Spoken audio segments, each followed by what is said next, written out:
नमस्कार. आज आपण नारळी पौर्णिमा आणि रक्षाबंधन विशेष नारळाची वडी तयार करणार आहोत. वडीला रंग अगदी सुरेख आलेला आहे. अगदी परफेक्ट अशी वडी तयार झालेली आहे. वडी मस्त अशी खुसखुशीत तयार झालेली आहे. तुम्हाला मी दाखवतच आहे. आता अशी परफेक्ट वडी तयार करण्यासाठी वडीत मिश्रण कितपत शिजवायचं, शिजत आहे की नाही हे कसं ओळखायचं, अगदी अचूक टायमिंग मी या व्हिडिओमध्ये तुम्हाला सांगितलेलं आहे. जर तुम्ही माझ्या पद्धतीने सुरुवातीपासून शेवटपर्यंत सर्व स्टेप फॉलो करून जर वडी बनवली ना तर तुमची वडीसुद्धा अशी अगदी परफेक्टच तयार होणार आहे. आता ही तयार केलेली वडी आहे ना ती महिनाभर टिकणार आहे. अजिबात चिवट होणार नाही.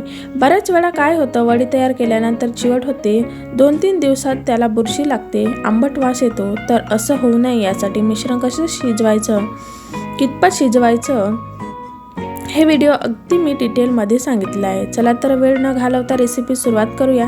रेसिपी आवडली असेल तर चॅनलला जरूर सबस्क्राईब करा. नारळाची वडी तयार करण्यासाठी मी या ठिकाणी एक मोठी वाटी ओल्या नारळाचा चव घेतलेला आहे. आता नारळाचा चव कसा तयार केला तर आधी ओला ताजा नारळ असतो तो फोडून घेतला. त्याला जे मागचा पाठीचा काळा भाग असतो ना तो काढून घेतलेला आहे. पातळ असे बारीक काप करून घेतले. मिक्सरच्या भांड्यामध्ये घालून चांगले असं बारीक करून घेतलेला आहे. त्यानंतर अशा प्रकारचा हा चव तयार होतो. आता आपण आज झटपट अशी नारळाची वडी तयार करणार आहोत. इन्स्टंट तयार करणार आहोत. त्यासाठी जे वडीचं मिश्रण असतं शिजवण्यासाठी लागणारं ते मिक्सरच्या भांड्यामध्ये तयार करून त्यामध्ये तेवढीच आवश्यकतेनुसार मी साखर त्यामध्ये घातलेली आहे आणि 1 वाटी दूध घातलेलं आहे. आता ते सर्व मिक्सचर बारीक करून घेऊया. मोठ्या मिक्सरच्या भांड्यामध्ये घालून त्यामध्ये बारीक करून घेऊया. बारीक करून घेतलेला आहे. त्यानंतर कढई तापवून घेतलेली आहे. त्यामध्ये आवश्यकतेनुसार मी त्यामध्ये 2 चम्मच तूप घातलेलं आहे. आता ते सर्व मिक्सचर आहे ते आता आपण त्यामध्ये टाकून घेऊया. तुम्ही साखरच्या ऐवजी गडी साखर पण वापरू शकता.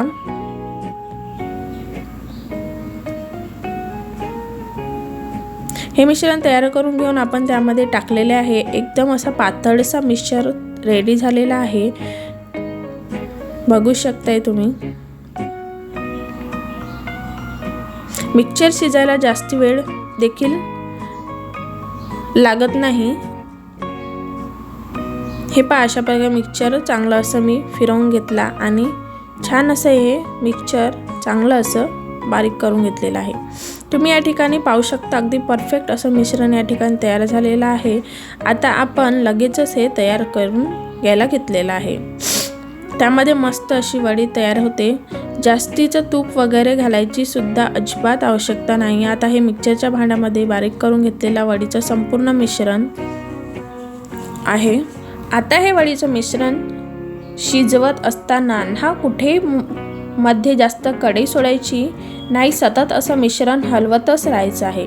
तुम्ही आता पाहू शकता या मिश्रणाला अगदी कापसासारखा दुधासारखा पांढरा शुभ्र रंग आहे आणि हे जे मिश्रण आहे ना ते फारच पातळ आहे. जसं जसं आपण ते मिश्रण शिजवू ना तसं याचा रंग सुद्धा बदलतो. त्याचप्रमाणे थोडंफार हळूहळू घट्ट व्हायला सुद्धा सुरुवात होते. आपल्याला मिश्रणाच्या हातावरती घेतल्यावर तो गोळा तयार झाला पाहिजे इतपत शिजवून घ्यायचं आहे. साधारणतः हे मिश्रण शिजवण्यासाठी अगदी कमी गॅसवरती अर्धा तास तरी लागणार आहे. जर तुम्ही या ठिकाणी घाई केली तर तुमची वडी अजिबात व्यवस्थित तयार होणार नाही. त्यामुळे लक्षात ठेवा सतत हलवायचं, कमी गॅस ठेवायचा म्हणजे कसं मस्त असं वडीचं मिश्रण तयार होईल. या ठिकाणी 10 मिनिट झालेले आहेत. अगदी कमी गॅसवरती सतत हलवत मी हे वडीचे मिश्रण शिजवून घेत आहे. तुम्ही आता या ठिकाणी पाहू शकता आधीपेक्षा याचा रंगही बदललेला आहे आणि थोडाफार घट्टपणा देखील आलेला आहे. पण तरी हे मिश्रण खूप पातळ आहे. वडीसाठी आपल्याला हे वडीचे मिश्रण जे आहे ना ते अगदी घट्ट होईपर्यंत आणि या मिश्रणाची गोडी होईपर्यंत शिजवायचं आहे. त्यामध्ये मी वेलची पूड टाकून घेतलेली आहे. त्यामुळे अजून शिजवावा लागणार आहे. चला तर अगदी कमी गॅसवरती सतत हलवत आपण हे मिश्रण शिजवून घेऊया. त्या ठिकाणी टोटल सुरुवातीपासून साधारणतः 20 मिनिट झालेले आहेत. मी कमी आचेवरती हे वडीचे मिश्रण शिजवून घेत आहे. तुम्ही आता या ठिकाणी पाहू शकता आधीपेक्षा वडीचं मिश्रण फार घट्ट झालेलं आहे. मी चांगलं असं तळापासून हलवत आहे. आधी बघा दुधासारखं पांढरशुभ्र होता, आता हा रंग अगदी बदललेला आहे. त्यासोबतच घट्टपणा देखील आलेला आहे. तुम्हाला मी एकदा दाखवते म्हणजे तुम्हाला लक्षात येईल. मी थोडंसं मिश्रण घेतलेलं आहे बघा, आता तो घट्ट व्हायला लागलेला आहे. मिश्रण जो पूर्णपणे शिजलेला नाही. जर तुम्ही असंच मिश्रण वडीसाठी सेट करायला ठेवलं ना तर तुमची वडी जी आहे ना ती खूपच चिवट तयार होईल. अजिबात ती व्यवस्थित सेट होणार नाही आणि ना जास्त दिवस टिकणार सुद्धा नाही.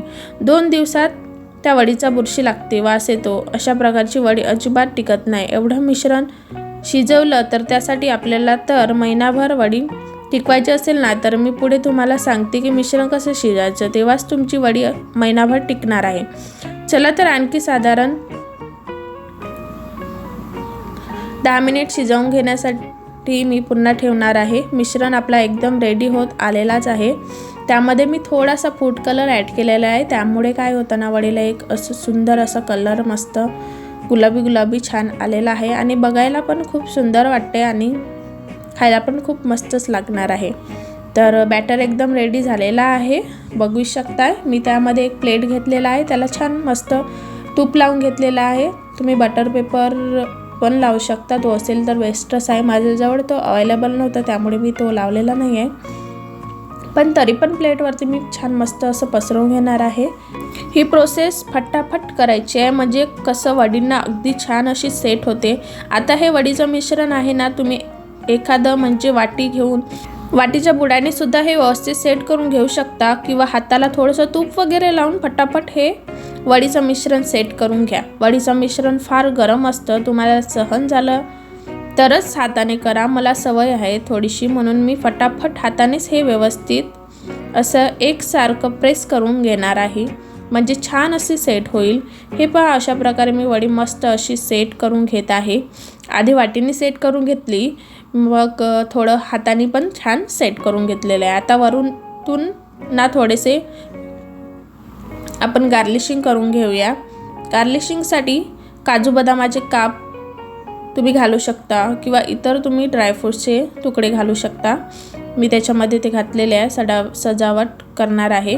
तुम्ही केशर पण घालू शकता, तुमच्या घरी जे अवेलेबल आहे ते तुम्ही घाला. छान असं सेट करून घ्यायचं आहे. थोडंसं पुन्हा प्रेस करायचं आहे म्हणजे घातलेलं ड्रायफ्रूट्स आणि हे जे आहेत ते चांगलं असं वडीमध्ये प्रेस होईल. आता हे जे तयार करून घेतलेले जे मिश्रण आहे ना ते सेट करून घेतलेलं वडीचं ते साधारणतः असंच 4-5 तासासाठी रूम टेम्परेचरवर ठेवून घेतलेलं आहे. मी ते रात्र केलं होतं त्यामुळे रात्रभर तसंच ठेवून घेतलेलं होतं आणि आता मी त्याच्या वड्या तयार करून घेत आहे. लक्षात ठेवा, घाई करू नका. जर तुम्हाला नारळी पौर्णिमा रक्षाबंधनाची ही वडी तयार करायची असेल ना ती आदल्या 2 दिवसाआधीच तयार करून ठेवा म्हणजे खायला येतील ना. थोडीशी शिडी झाली ना तिची चव आणखी वाढते, अजिबात खराब वगैरे होणार नाही, त्याची काळजी करायची नाही. चला तर आता आपण ही वडी 4-5 तास अशीच ठेवलेली आहे आणि आता कट करून घेऊयात. या ठिकाणी साधारणतः मी रात्रभर ठेवलेलं होतं रूम टेम्परेचरवरतीच. मी ही वडी अशीच पूर्णपणे थंड करून घेतलेली आहे आणि बघा याच्या वड्या मस्त अशा काढून घेतलेल्या आहेत आणि एकदम परफेक्ट खुसखुशीत मस्त अशी तोंडात घेतल्याबरोबर गिळणारी अशी वडी एकदम रेडी झालेली आहे. मी पेपर लावलं असतं तर अगदी मस्त निघाली असती, बट माझ्याजवळ ते नव्हतं त्यामुळे मी ती लावलेलं नाही. बघा मस्त अशी वडी रेडी झाली आहे. वड्याला गरम गरम असतानाच अजिबात कट करायचं नाही, पूर्ण सेट होऊ द्यायचं, काही जास्त त्रास होत नाही. या वड्या कट करायला मी तर पूर्णपणे रात्रभर त्यांना ठेवलेलं होतं. तुम्हाला आजची रेसिपी आवडली असेल तर जरूर करून पहा. असेच भेटू एका नवीन व्हिडिओमध्ये आणि नवीन रेसिपीसोबत. तोपर्यंत मस्त खा, मस्त रहा, हेल्दी रहा आणि हो चॅनलला सबस्क्राईब करायला विसरू नका. व्हिडिओ आवडला असेल तर लाईक पण करा. भेटूया नेक्स्ट व्हिडिओमध्ये. वडी नक्की करून बघा. धन्यवाद.